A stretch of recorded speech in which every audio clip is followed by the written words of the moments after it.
কথায় আছে সংসার সুখের হয় রমণীর গুণে। এই যে আমার ওয়াইফের অনুরোধ, একে তো ভিডিও করে ছাড়ো না কি কারণে, তাই আর এই যে তিনতলার উপরে দেখেন এই যে আনার গাছে আনার, আল্লাহ রহমতে আনার ধরছে দুটো।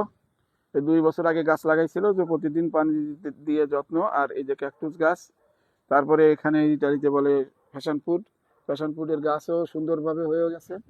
এর সাথে আর একটা লতা গাছ, এই যে পাতা দেখলে চিনবেন, আমার মা দিছে বাংলাদেশ থেকে আলু, সেই আলু গাছ।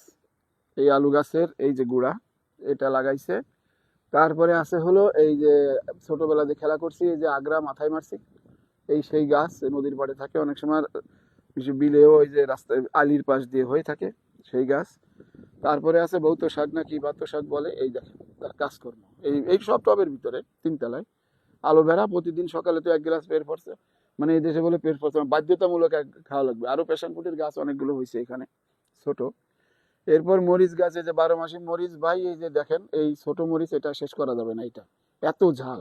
মরিচ তো তার নিত্য সঙ্গী, মরিচ না হলে হবে না, তরকারি না হলে চলে, মরিচ দিয়ে ভাত খাবে। ছোট্ট ক্যাকটুস গাছে কতগুলো আল্লাহর রহমতে এই যে 3টে ক্যাকটুস ধরছে এখানে, বড় বড়টায় এই যে আরো ধরছে। আর এই যে দেখতেছেন সিকা, বাংলার চির বৈশিষ্ট্য। সমস্ত রমণীরা এই ইটালিতে আসেও কোনো রমণী এটা বাদ দিচ্ছে না, কোনো বাসায় আপনি গেলেই আর দেখবেন কত কাহিনী। আচ্ছা।